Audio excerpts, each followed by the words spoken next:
আসসালামু আলাইকুম। এবার এইচএসসি পরীক্ষার বিষয়ে যা জানালেন শিক্ষামন্ত্রী, চলুন একটু দেখে আসি বিস্তারিত। সংস্কার আন্দোলনের কারণে সহিংসতা ছড়িয়ে পড়লে দেশের সব শিক্ষা প্রতিষ্ঠান বন্ধ করে দেওয়া হয়। এর মধ্যে এইচএসসি স্থগিত থাকা পরীক্ষাগুলো কবে নাগাদ নেওয়া হবে তা যথাসময়ে জানিয়ে দেওয়া হবে বলে জানিয়েছেন শিক্ষামন্ত্রী মহিবুল হাসান চৌধুরী। মঙ্গলবার ৩০ জুলাই সন্ধ্যায় স্বরাষ্ট্র মন্ত্রণালয়ের সভাকক্ষে ৭ মন্ত্রী, ৪ সচিব ও আইনশৃঙ্খলা রক্ষাকারী বাহিনীর শীর্ষ কর্মকর্তারা বৈঠকে বসেন। বৈঠক শেষে শিক্ষামন্ত্রী মহিবুল হাসান চৌধুরী নফেল বলেন, আমরা ধাপে ধাপে শিক্ষা প্রতিষ্ঠান খুলতে চাই। এইচএসসি পরীক্ষা কখন হবে সেটিও যথাসময়ে জানিয়ে দেওয়া হবে। বলেন, শিক্ষা প্রতিষ্ঠান খোলার প্রশ্নে আমরা বারবার বলছি জননিরাপত্তা সর্বাগ্রে।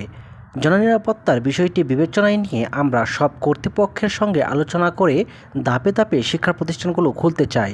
প্রাথমিক শিক্ষার জন্য আমাদের যে বিদ্যালয়গুলো আছে এবং মাধ্যমিক বিদ্যালয়গুলো আছে সেগুলো নিরাপত্তা ঝুঁকি নিরূপণের মাধ্যমে নির্ধারণ করা হবে। এই মুহূর্তে আমরা প্রতিদিন নিরাপত্তা ঝুঁকি নিরূপণ করছি। এগুলো বিবেচনা নিয়েই আমরা যথাসময়ে জানিয়ে দেব। তবে কবে থেকে শিক্ষা প্রতিষ্ঠান খুলে দেওয়া হবে সে বিষয়ে সুনির্দিষ্ট কোনো তারিখ জানাননি তিনি।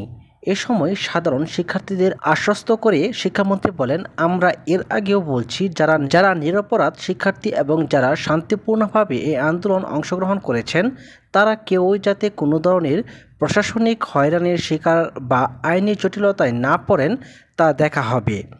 যেসব শিক্ষার্থী বা তাদের অভিভাবক মনে করে তারা নিরপরাধ তারা অবশ্যই সেটা নিয়ে আমাদের সঙ্গে যোগাযোগ করতে পারেন।